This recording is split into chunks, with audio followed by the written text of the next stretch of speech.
Hello, I'm Stephanie, also going by Steph Stitches here on YouTube. This is my first YouTube video. I've been a longtime lurker and watcher of lots of people's cross-stitch videos, and I always thought that was super cute. So I kind of wanted to give that a shot. It's a bit of a different kind of WIP parade. It's like a last third of the year WIP parade now that it's almost September. I do a lot of cross stitch, but I also do a lot of like other crafts and reading and stuff like that. So I wanted to give it a try and kind of make it a multi-craft activity channel if I can. So I'm gonna try to separate this into different parts. So I'm gonna break it down by craft. I'm gonna have like the cross stitch WIP parade section, and then I'm gonna go into like crochet, maybe some books that I'm currently reading, and some miscellaneous other things. So I guess feel free to skip around to whatever you prefer to do or watch, and I'll see what happens. So first things first, I'm going to start off with my cross stitches that I'm working on. I don't have a huge WIP parade right now. I recently moved for university, so some of my stuff is still back home with my parents, so I can't really show it, but what can you do? So starting off right here, I have the beginnings of, it's a 2-set piece. So it's for the Muppets Christmas Carol, which is my favorite Christmas movie. It's a set of 2 by Niche Stitches on Etsy that is one of Gonzo and one of Rizzo, and I'll put like the actual picture of what it's supposed to look like there. But this is what I have so far. As you can tell, I don't really iron anything. It's like super wrinkly. This is on like a very basic like Michael's craft store kind of Ida fabric. I think it's like an 18 count. I'm trying to decide if I'm gonna restart this one or not because it's looking a little bit big. So I might restart it on like a higher count so that it ends up a little bit smaller. And then I can have like the 2 in like small frames by each other. But we'll see if I get around to that. This one I didn't, normally I use most of the DMC, the called for DMC for most of my patterns, but this one I just kind of scavenged for spare thread that I had in my stash, which is either gonna go really well or it's gonna like bite me in the butt later, but we'll see. I haven't gotten that far yet. So I've only started the Gonzo one, I haven't started the Rizzo one. The next one is very niche. It's a pattern that I made myself through like one of those cross stitch pattern makers where you can kind of like upload a picture and then it'll make the pattern for you. And that I'm making kind of for a friend. It's based on a Chinese drama that we both really like called Love Game in Eastern Fantasy. And there's some really cute pixel artwork in the opening titles. And so I took that pixel artwork and I put it into the pattern maker to kind of do that as an artwork. I'll put a picture of what that artwork actually looks like and what the pattern that I generated from it looks like. And so this is what I have so far. Again, it is like super wrinkly, so like don't judge me, please. But that's kind of what we're working with. Like I said, it's a pixel art work. So it's actually really nice to work on because you can get super big chunks done at a time. I also really love the colors in this one. It's like super bright and colorful. This one again, it's from like a basic Michael's Ida cloth. I think this one we're up to like 25 count, I want to say. Basic white, no fancy colors or anything, because it is a full coverage like 1/1 cross stitch, so I'm not going to see a lot of the base color underneath, so I didn't really do anything fancy with it. So that's that one. It's in this super cute pattern bag that a family friend made for me with this little cat on it. I love it so much. Let me actually put that back in its bag so I don't lose everything. The next one that I'm working on is one that I left at home, so I'll just try to put up a picture of it on the screen somewhere. It's a super cute, like, Nightmare Before Christmas cross stitch. It's quite large, and it's kind of like a stained glass style. I love when people do cross stitch patterns that are like kind of stained glass style. I think it's like super cute. So I was gonna say I'm pretty far into that one, but I'm really realistically not pretty far into that one. I'm almost done the first page, but I think there's like 12 pages and like little bits and pieces. Either way, I'll put a picture of that one, what it was supposed to look like. I can't quite get a picture right now of what it looks like at the moment. Sorry, I'm just checking my notes here that I have in case I forgot everything or forgot anything.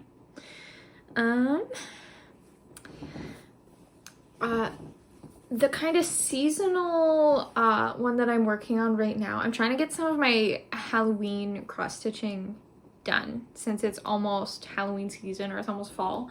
I'm probably gonna start decorating my place for Halloween next week. I'm very excited. I like to get a good 2 months of fall and then, or 2 months of fall and Halloween and 2 months of Christmas. So I'm almost ready to start my 2 months of fall. So I'm working on right now, it's a little Mill Hill, I think it's called their Buttons and Beads series. So this one is, I think it's called a Haunted Cottage.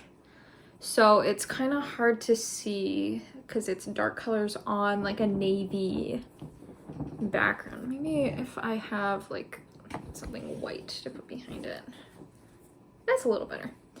Not much, but so it's super cute. I love all the colors in this one. I've gotten quite a bit of the regular stitching done. I haven't started any of the bead work yet, which is the part that I am super duper excited about. But I'm imagining I'll finish this one in the next couple of weeks, the next week or two maybe. I've been working on it pretty much every day. So that is my main WIP at the moment that I'm kind of trying to get done. I have a frame for it. Actually, I've got 3 of those that I want to get done hopefully by Halloween this year, because I have the frames for them. I don't have like Mill Hill frames that they sell to go with their kits, but I found little like 8x8 frames, plain black 8x8 frames, so that I can finish them and either hang them on my wall or put them out on like a table or like a shelf for Halloween season. So I have that one, and the other 2 that I have, that's not quite a WIP, but it's like an almost WIP. It's a soon-to-be WIP. So I have that one. I have this one called Halloween Fun. Oh, look there. Halloween Fun, which is like super cute, bright colors, little monsters. And then I have this other one called the Haunted Graveyard that I'm also super excited. Oh, it's got lots of purples, little ghosts. I'm super excited. And I guess I'll show you now. I also have this other one that I'm gonna see if I can get done this year. If I can't, we'll do it later. It's a gift from my mom, and it's a Mill Hill Buttons and Beads. It's called the Autumn Lock. I think this one you're supposed to finish as like an ornament maybe? I don't know. I think you can finish it as an ornament. Some people do finish it as an ornament. It's part of the Antique Locks trilogy. So hopefully I can get started on that one this year for this fall, but we shall see. Another WIP that I have is, I've got to get this so it stops turning off. My Baldur's Gate 3 sampler by Lemon Ada on Etsy. I also love video games, so I do some of the like nerdy, geeky cross stitches. So this one is based off of Baldur's Gate 3. So you kind of have like a little symbol for each of the characters. It's a plain black stitching. It's all DMC 310. I'm a little over 1/6 of the way done. I'm doing this one on it's an 18 count Aida called Smoky White Vintage is the color. I get most of my cross stitch fabric in now that I've gotten a little bit more into it. I get most of my fabric now from a Canadian seller called Stitch It Central. That's where I order most of my fabrics from, because I am from Canada, so I try to find Canadian sellers for fabrics if I can, just because it's easier. So yeah, this one I'm super in love with it. I love the little like border that we have going on and the designs in the background. It's gonna look so good when it's all done on my wall. I am so excited. It's kind of like, I kind of like having it all black because it's only one color, so you don't really have to think about switching colors, but at the same time it's all black, so it's a lot of all black stitching. So it's like a love-hate thing. I love how it looks though. It's really hard to see. I don't know if you could see, but this fabric, it's not like all white. It's like mostly white, but there's some kind of like off-white, almost like parchmenty marbling swirling on the fabric. So super cute. Love it so much. I'll put a picture, if I can figure out how to edit videos, I'll put a picture of the actual pattern when it's all done because it looks so nice. Like I said, Lemon Aida on Etsy. I made the pattern.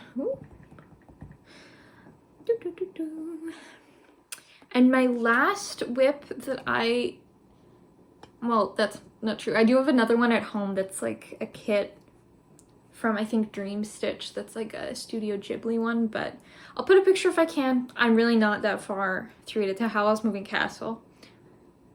It's at home. I can't work on it. But the other, my biggest WIP and biggest like size wise, like I'm gonna finish this when I'm like 60 probably. It is a Lord of the Rings stained glass style cross stitch by Anna Terra Cross Stitch on Etsy. Let me actually look up the dimensions for you, because this one is like crazy big. And then I'll show you what I have so far so you can really appreciate how little I have done of it.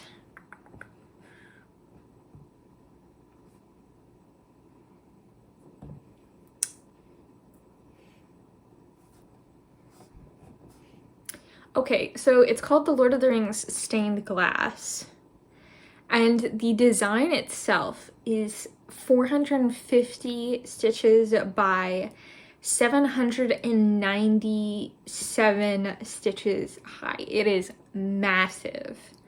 I think when I do mine, I'll put up a picture so you can kind of see how it's like, it's obviously like a full rectangle. I think I might round out the top of it a little bit to save some stitches, because if you look at the picture, you can see that at the top it's like a rectangle and it's all black up there, and that's a lot of stitches. There's like almost like a full page on each side that's all just like black. So I think I'm gonna cut out some of those and just kind of round off the pattern to save myself some of the headache, because that's a lot. This is gonna take me like years, like decades probably. I am a chronic project starter, if you couldn't tell already by the like chaotic mix of crafts we're gonna have going on here. I'm a chronic project starter, not so great of a project finisher. And I'm gonna need to like buckle down and figure out, I'm gonna need to do some math to figure out like how much of this to do like per month, per year, so I can get this done before I'm like 87. So this one I'm doing on a 25 count Lagana in the color Potato, which is fitting. I'm doing 1/110 stitch, not a full cross for obvious reasons. This is what I have so far. I don't know if you can really, oh, I'm not taking it out of the hoop because there's nothing else to see.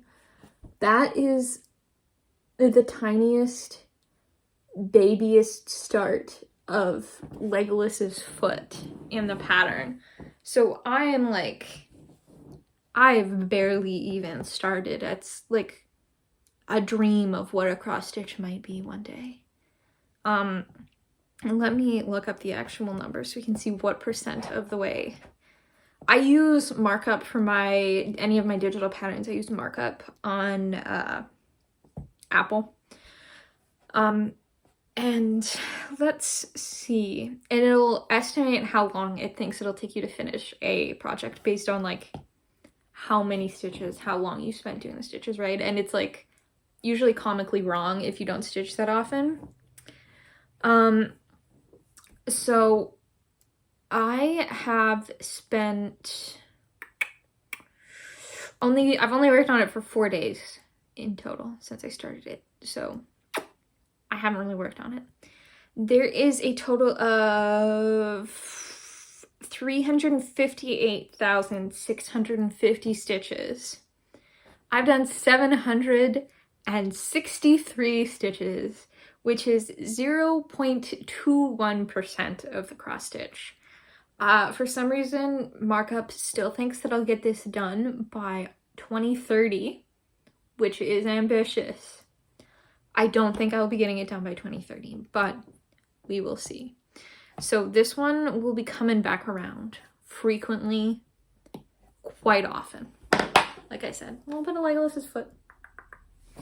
And I think this is about the width of, like, this is about the width of one of the pages, a page.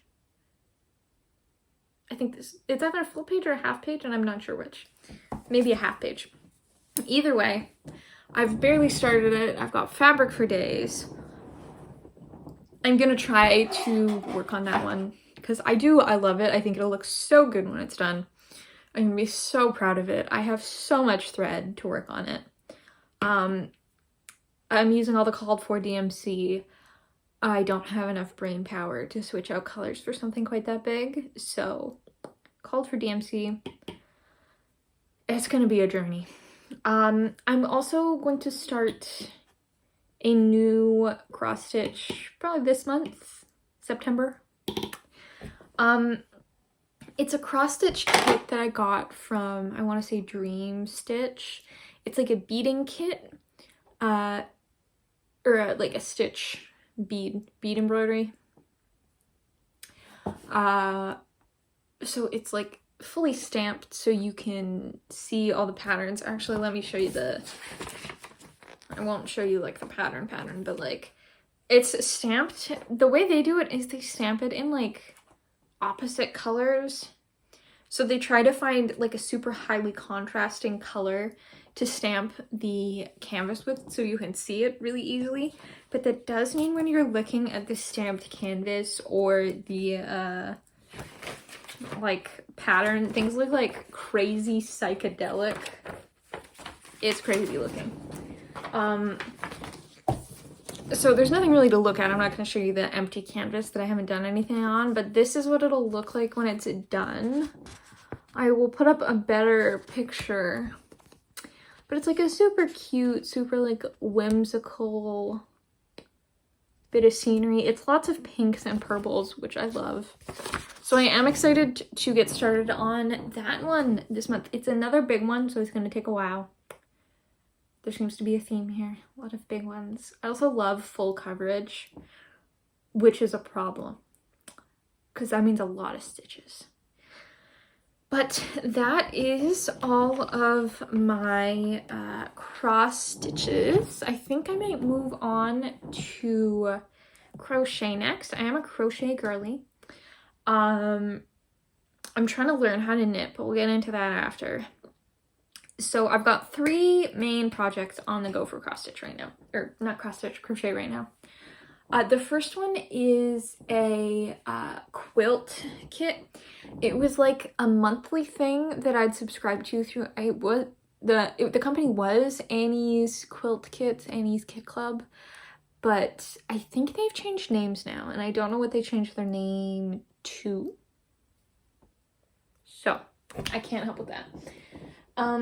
But the one that I have, and I waited pretty much until I got all of the kits, because it was like a monthly thing, right? So there was like 12 blocks. There's 12 kits, right? So it was supposed to take a full year. 12 kits, and they would send them out pretty much monthly or every couple of months or whatever. So I have all of them. And the idea, it was super cool, and I got it because I wanted to learn how to crochet. And the idea is it'll teach you a bunch of different stitches. So each block that you're making will be made up of like about 4 different stitches, and it'll make a pattern. And when it's all finished, you'll have this like super cute kind of like patchworky style Afghan blanket. I'm on block 3. I would love to show you blocks 1 and 2, but those are also at my old house. I just get my family to send me like a month worth of supplies because I'm in a really small apartment right now, so they'll like send me a month. When I finish that, I'll ask them to send me the next month. So right now, the other blocks are at home. I'm on block 3 right now. I haven't started block 3. I just kind of finished block 2. And block 1, I was just learning to crochet. Block 1 is like so bad. You're supposed to be able to wash them and block them. I wish I could show you. And it's like, it hopes to be a square one day, but it's really not a square. So I think I'm gonna have to frog that one and redo it at the end once I finish everything else. But this is kind of the promotional picture, so you can see kind of like what it's supposed to look like when it's done. Super cute, lots of different stitches. So I'm on block 3. So I'll probably get started on that one, do some updates for that, so you can kind of see as the quilt comes together. So that is my first crochet project. Like I said, that was like Annie's kit, quilt kit, Annie's Kit Club.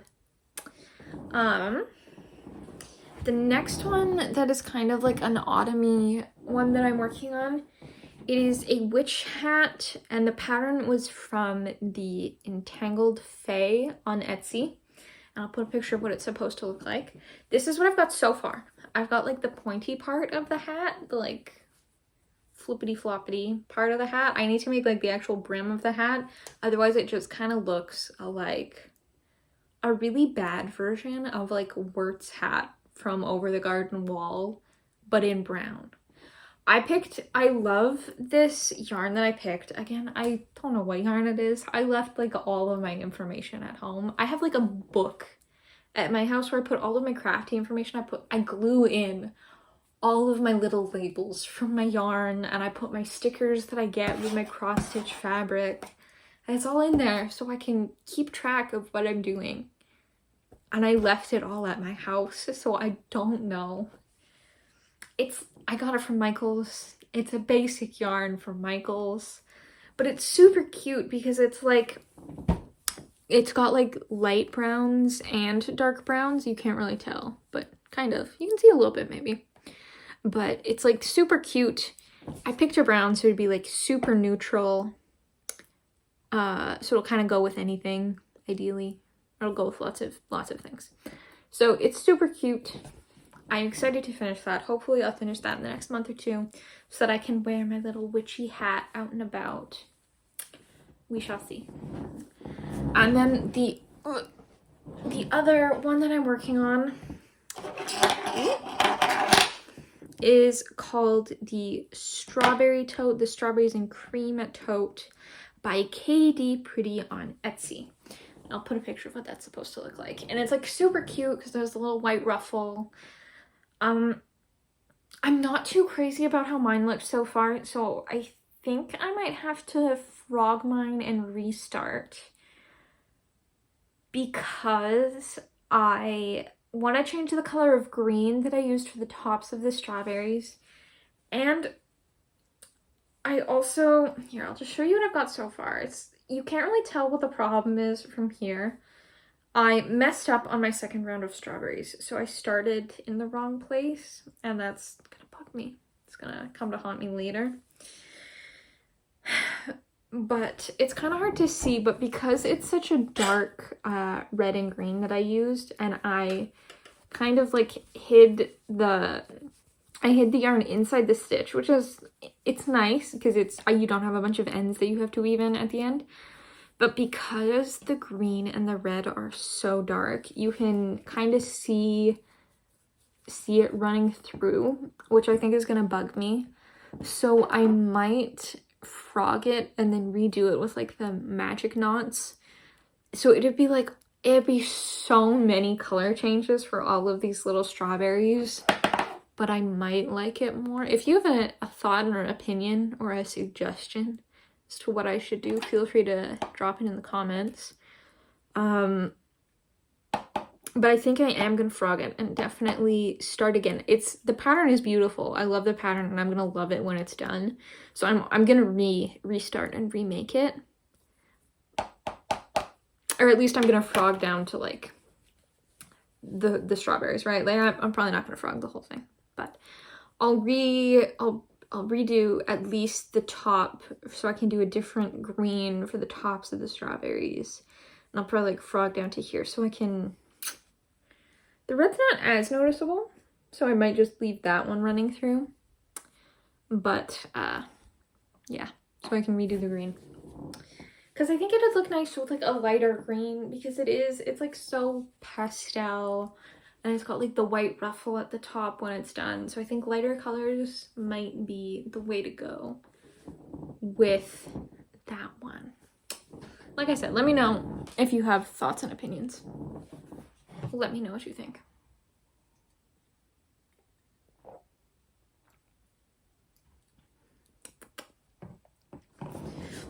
So, I did mention that I'm trying to learn how to knit. I learned how to crochet first, so I know how to crochet. So theoretically, I should be able to learn how to knit.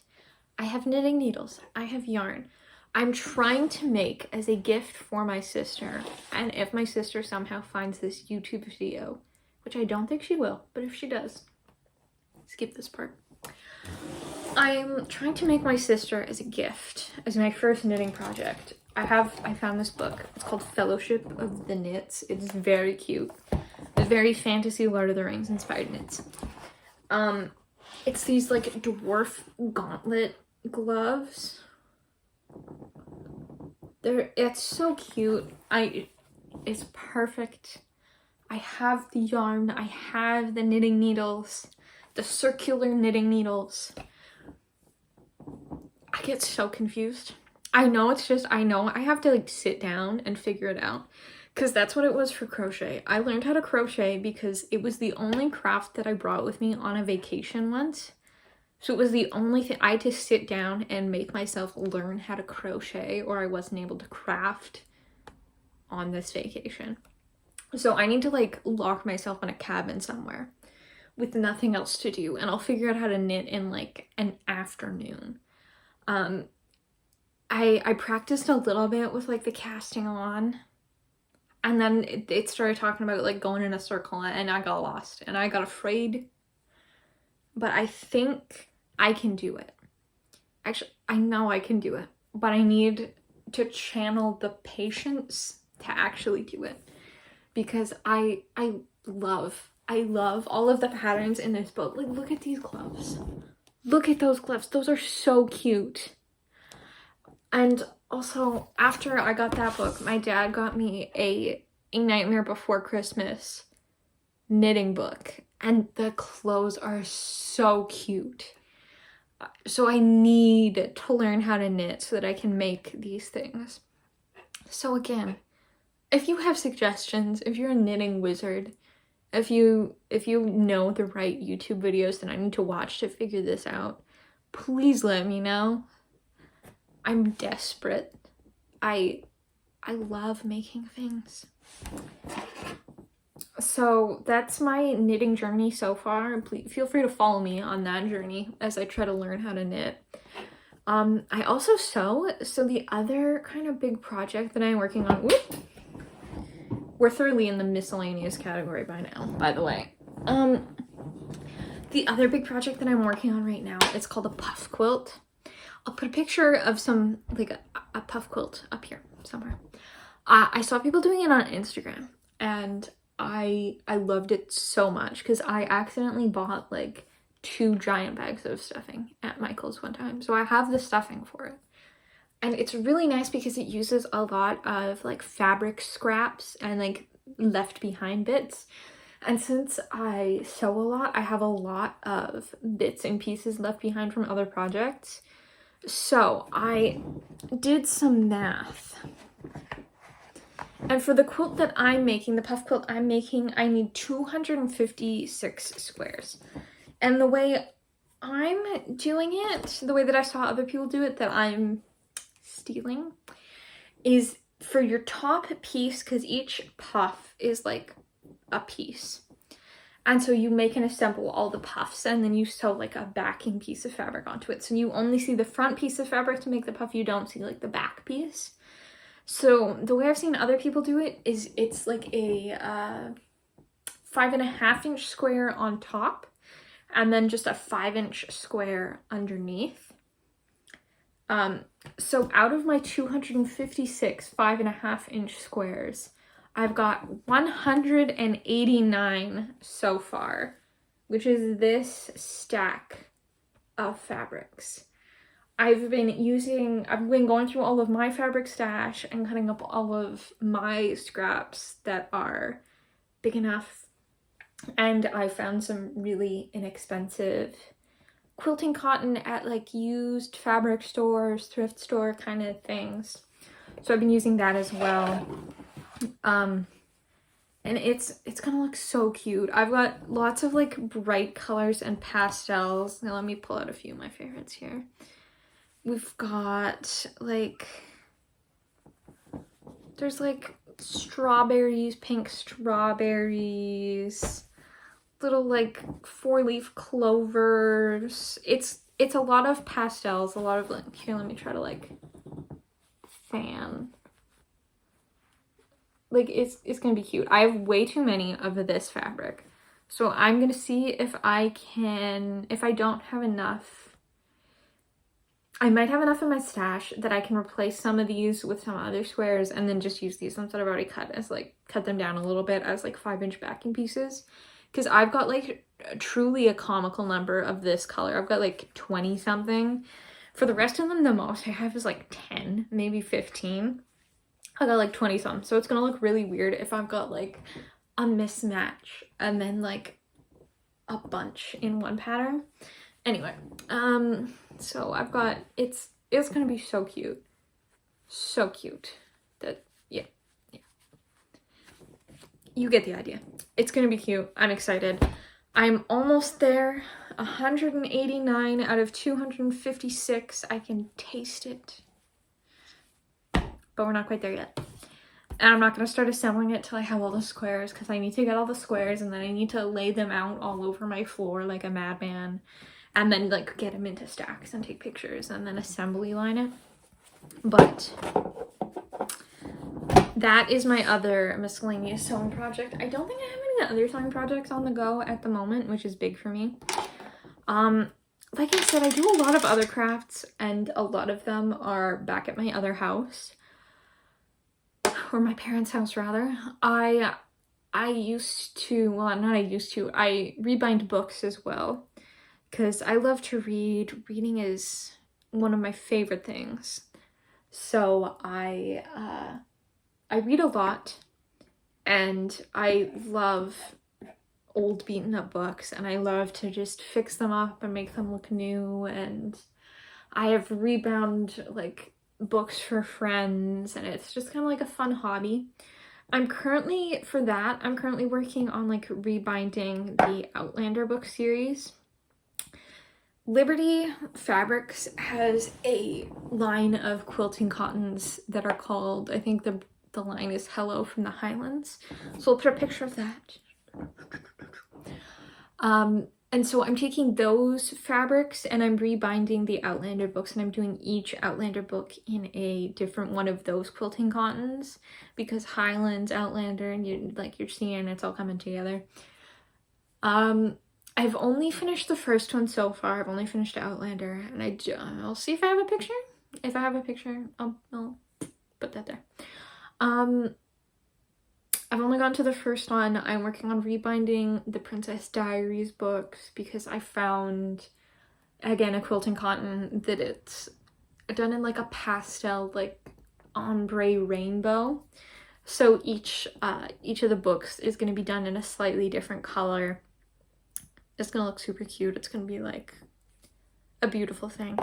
When I started that, I was just beginning to rebind books. So the first few do look a little rough. They're a little rough around the edges, but it is a work in progress. It's coming together. I'll put my Instagram below.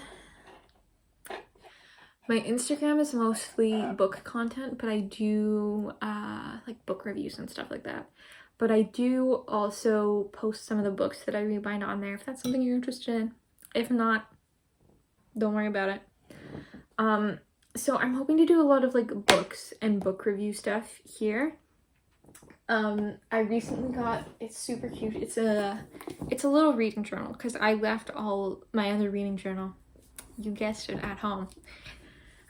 So this is like a super cute little like romantic-y themed reading journal. You can tell that it's very much like Sarah J. Maas, like A Court of Silver Flames, Mask, Throne of Glass kind of inspired. On the back it says, fall fearlessly in love with new worlds, which is super cute. But it's super nice for like book reviews. The idea is to use it for romantic-y books, which is probably what I'll mostly use it for. But I might put some of my other books in there as well.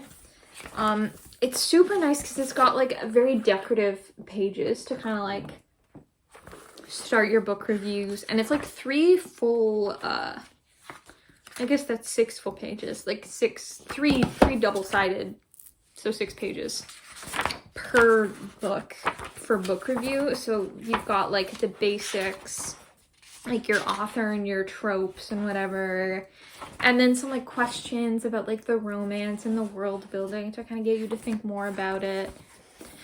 And there's also really, there's a little spot for each one where you can like draw some fan art or put some fan art or something. It's super cute. So hopefully I will be filling this up. I have a collection of my books that I'm gesturing over here like you can see them. I know you can't. I do have a collection of some of my books that I brought with me to work on. I'm a big mood reader, so I've got 2 books going on right now on the go. I usually have more than that, so 2 is pretty good for me. Right now I am reading, the first one is called Monk and Robot by Becca Chambers. I'm not usually a big sci-fi person. Hold on. I need to actually be able to see what I'm doing here. There we go.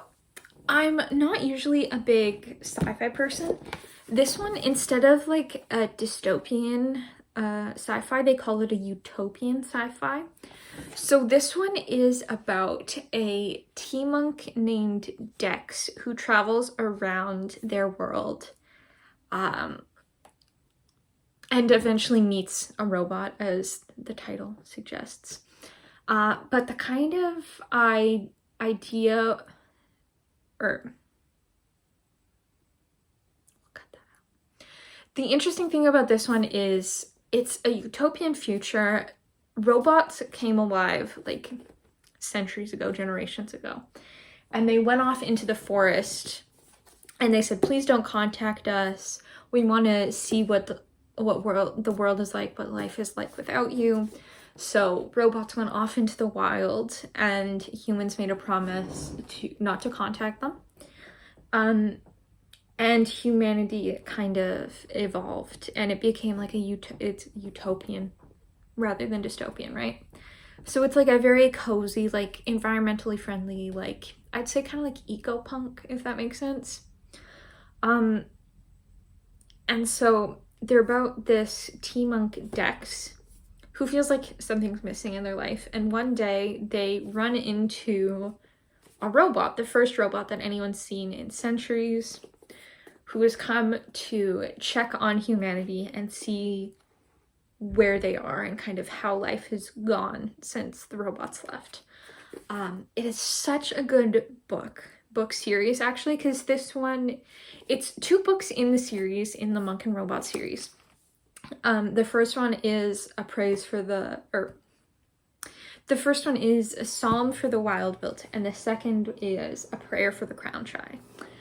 It's so good. It's such like a warm hug of a book. I'm not that far in.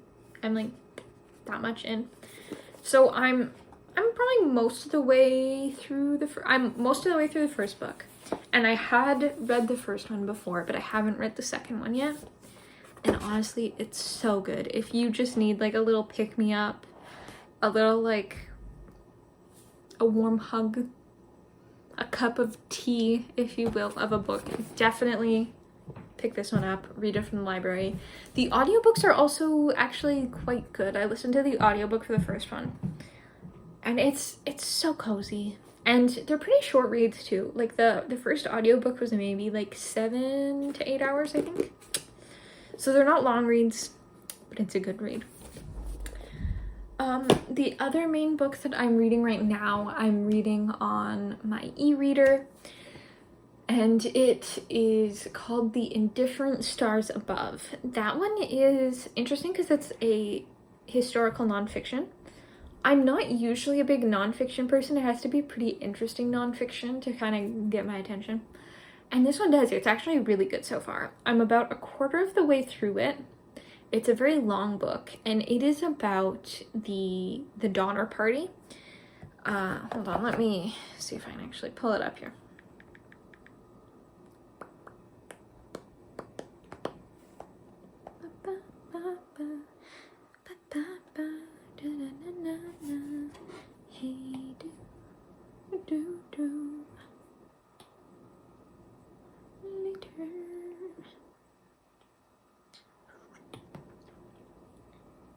Right, so The Indifferent Stars Above is by Daniel James Brown. It's interesting because it's about the Donner Party. And for those of you who maybe don't know, the Donner Party it's like the Oregon Trail situation, right? And they got